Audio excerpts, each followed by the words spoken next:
Hello and welcome to Huddersfield Town Extra Time, sponsored by Sportsbroker. I'm pleased to be joined by Stuart Raynor of the Yorkshire Post and David Hartrick of Opta and the Examiner.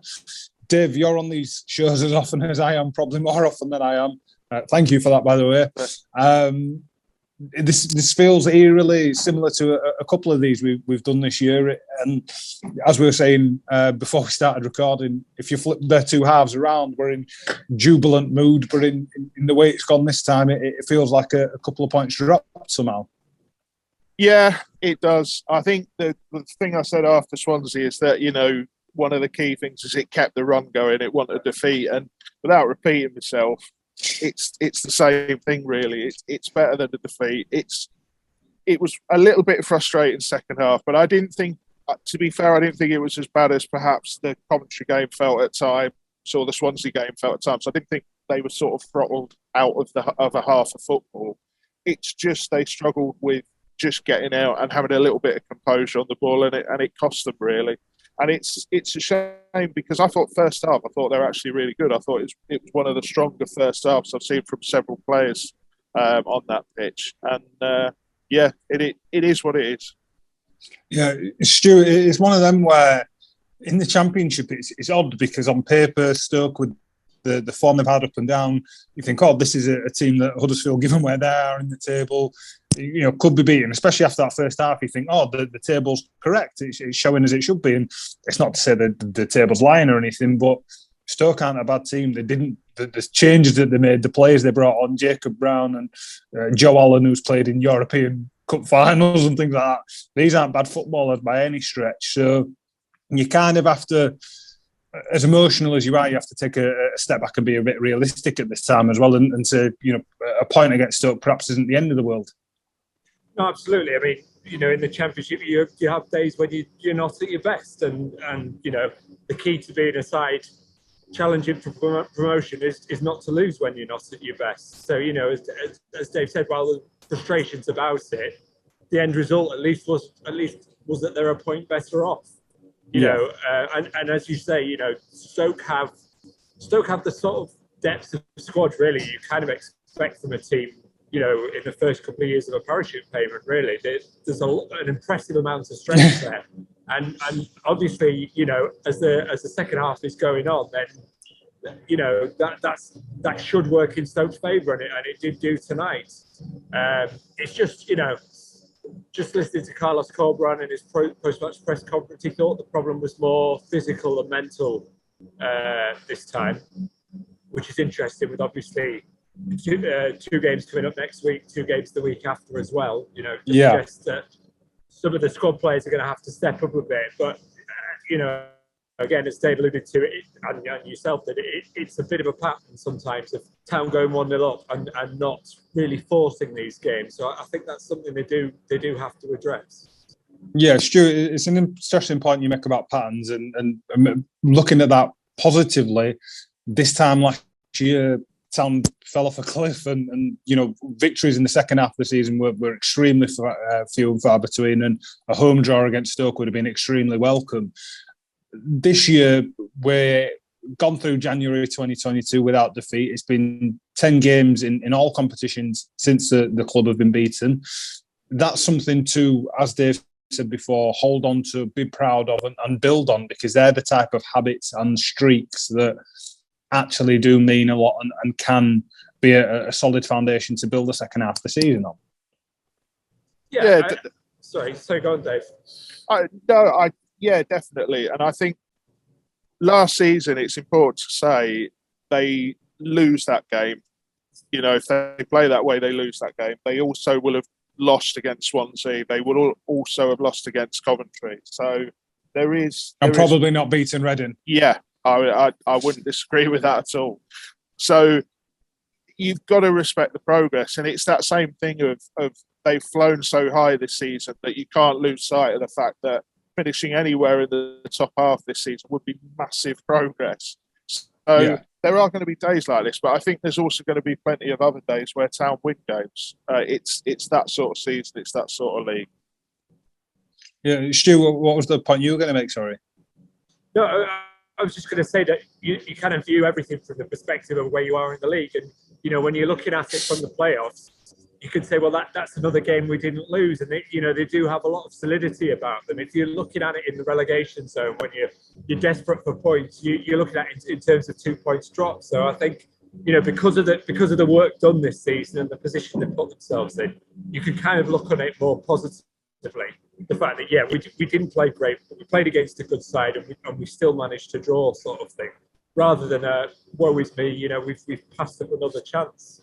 And that's just kind of the way I look at it today. You know, I do feel they could have played better. I do feel they didn't ram it home. But, you know, ultimately, you know, what town fan really can be complaining about the fact that, you know, they're only sixth in the championship at the moment. You know, you give your right arm for that at the start of the season.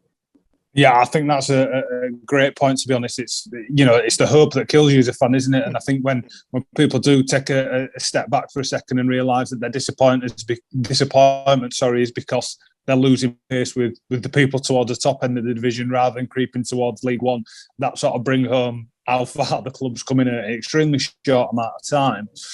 Dave, for this sort of, I don't know how to call it, habit perhaps to be snapped, what do you think? What changes have to be made? It was one of the conversations we had after the game was Carlos in the Swansea game afterwards had mentioned the fact that he wished he'd gone to two up top earlier on, and it's something that I'd said, when Jordan Rhodes was coming, I thought that was going to happen, but obviously Danny Ward appeared to have not a serious issue, but something to tweak his ground, perhaps, and that's maybe what stopped them doing that. And maybe on another day, had they been able to go two up top when they wanted to, it could have been a different story and stretched the game a little bit more, and Stoke wouldn't have enjoyed the territory that they had. Yeah, I think there are tactical tweaks that need to be made. Carlos Corberán has in his press conferences, when we've asked him about this pattern, not just after this game, has been very quick to point out nothing's coming from the bench to tell them to drop that deep. It's a little bit of a mindset, and I think partly it's a midfield issue. That they need to just have a look at how they want to set that midfield up when they're 1-0 up, because they are getting drawn too deep. There's no denying that. And it's the midfield that is pulling them back to there, I think.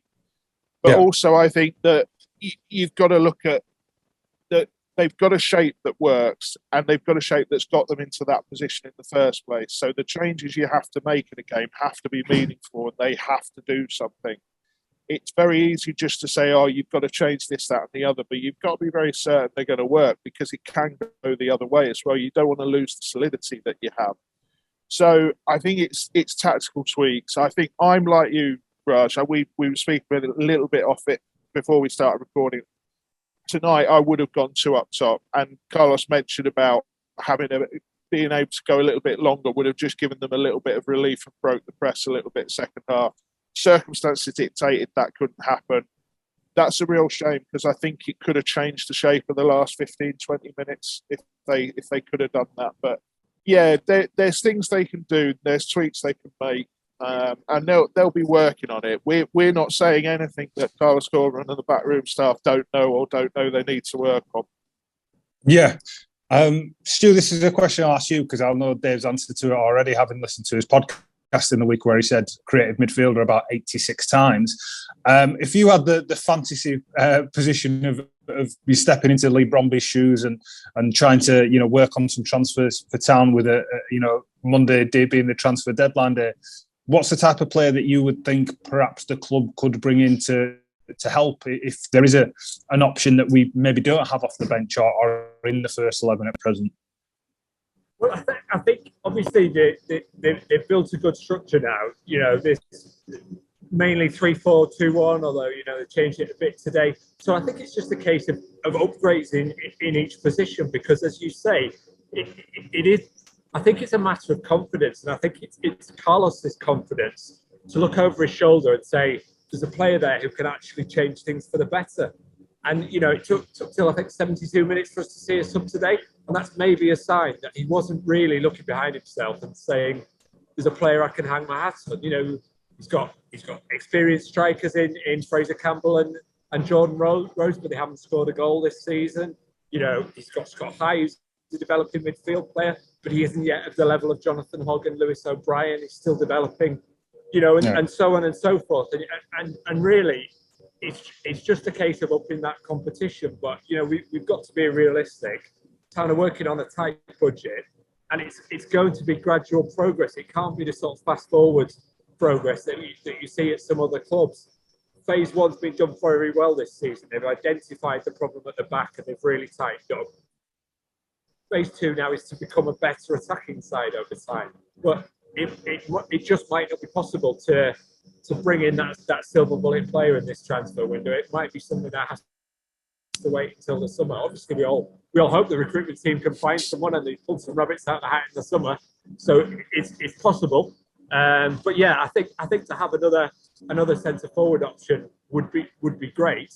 If that doesn't happen, then it's just about working with Jordan Rhodes and Fraser Campbell to get a bit more confidence, a bit more goal scoring rhythm in them, so that they can become those players. And that's what Carlos has been brought in to do, to coach the players rather than buy them. So maybe that might have to be the solution. That's the sort of level-headed insight that we invite you onto the show to give, Stu. Thank you very much. I'm sorry, I'll go now. Thank you. You'd send us in the post. Dave, one player that I wanted to touch on before we look ahead to the derby game in midweek, because that's going to come sooner rather than later as well, is Ollie Turton. Because I think tonight was one of his best showings in a Town shirt. You can see the confidence growing in him, not just defensively. There's a few times where in the box he read play really well and he made a decisive contribution where perhaps early in the season he would have been a little more rash. He gave away a penalty or two earlier on in the year where his confidence wasn't as high, and they were in the same position tonight and didn't. There was one great example of it where he switched play about 60 yards across the field from one flank to the other to Sorba Thomas and put the ball in a 50-pence piece like he was Andrea Pirlo, and it was absolutely gorgeous to watch. But the way he plays in that back three when he's been called upon, with Levi Colwill, it brings him a nice balance, doesn't it? Because they can go into a 4 if they want and push Sorba up, or they can go into a 3 and he can tuck in. It's been a nice growth to see him throughout the season, hasn't it? Yeah, he's a lot of the criticism he had early on was quite. Me and Stephen, the Examiner, we sort of pushed back a little bit against it because he's played more football at this point than anyone expected him to, including Ollie Turton. He knew he was signed to come in essentially as a number 2, and he's ended up playing the bulk of the season. His flexibility is vital because, as you said, it allows him to change shape in game. But also, you need squad players like this who, he may not be a 9 out of 10 Stardust player every week, but you can't have 2 first 11s and keep everyone happy. You need Ollie Turton who come in, they do a really solid job, a really good job. He's obviously extremely comfortable in a Town shirt now as well, because remember, he'd made the step up into this tier as well, which is a big thing. You need those players, and you can see Carlos Corberan is a manager who trusts certain players. He likes a tight group. He likes a small squad. And the fact that Turton is part of that now, and he's likely the first sub option as well, often to try and change the shape and change the game. Yeah, I think he's doing pretty well all in. Yeah, I think that's really nicely said. Stuart, as I said a moment ago, it's Derby County at home on Wednesday night. There's no rest for the wicked. The game's been brought forward because Town are in the 4th round of the FA Cup on Saturday against Barnsley at home as well. What type of threat are Derby going to be posing? Because the headlines for them, unfortunately, are all off field, but the work they are doing on field is a team that seems to be playing with absolutely no pressure, no expectations, going out and expressing themselves and putting some really eye-catching not only performances but results together as well. Yeah, I mean, I saw Derby County a couple of weeks ago where they beat Sheffield United to off the bottom of the table. And that game was played the day after they'd lost Phil Jagielka, who came to Stoke, the day after they'd lost Graham Shinney. And really, the fight that Wayne Rooney has put into that team is quite remarkable, really, because I think we all looked at it at the start of the season and thought that's just a lost cause. So the fact that he's engendered that is really impressive on his part. Not just that they had it at the start, but that they maintained it. And I'm guessing they'll probably be looking at events today where Rooney, by all accounts, has turned down the chance to manage Everton, and that will only invigorate them further. So, we're talking about a tough test here. We always say the league table doesn't lie. Well, when you've got a 21-point deduction, it does lie. They are a much stronger test than that. But there's nothing for Tam to fear when you look at the performances that they put in this season. It's just a sign that they really are going to have to be on their mettle. And I say they may need that freshening up because if they have the same sort of tiredness of performance today, they will struggle against Derby. If they're on the game, it should be a really good game, and Town certainly have enough to come through it. So it's a lot about how Huddersfield recover from this physically and mentally, and I say how effectively Carlos can shuffle the pack, I suppose. Yeah, Dave, which Town do you think need to turn up to that game? I know that seems a strange question, but there seems to be this Jekyll and Hyde of the Swansea at home, Stoke at home Town that are slightly more conservative, and then there's the Blackburn at home, Reading away Town that just go, okay, you can score 3, but we're gonna score 4 or 5. We're gonna throw caution to the wind and go for this one. Yeah, they need to be careful, because what Derby don't do is just sit back in shape and just try and block out a draw. They do go for you, and they give up a bit of space behind the fullback. So you need to be quite brave, I think, with Josh Koroma and with your wide players. And Josh Koroma's just had his best game of the season for me. May as well cover it. It's not his fault the Stoke player put his leg there. So never a red card for me. But I think it's just, you've got to be a little bit brave. You've got to be a little bit brave out wide with your wide options, because Derby do tend to push on there. So there will be space. And I think it's a game where you tell Josh Koroma, don't worry too much about tracking back. Just be brave and go and sit in that space and use him as the out ball there. They're beatable, but they're very, very tough, and they're on a mission. There is no other way to describe them this season. They have a real siege mentality, and, absolutely fair enough. It's not the players' fault they're in the circumstances they are. So it's going to be a tough game. It's going to be a hard game, but it should be quite, I would say it should be quite entertaining. They won't sit in a low block and just try and get something. They will push for 3 points. So, yeah, I'm quite looking forward to that game quietly. I couldn't call it, I'll be honest with you, but I'm quite looking forward to it. Yeah, I mean, sorry, Raj, guaranteed 0-0 now by the sound of it. But go ahead, Stu. Sorry. No, I was just going to say that the difference between the teams, essentially, and we've kind of seen it played out today, is Derby have no choice but to play like that. Town do, and that sort of conservatism can be quite dangerous if you let it get the better of you. We saw it today when whether it was deliberate or not, they sat back on that 1-0.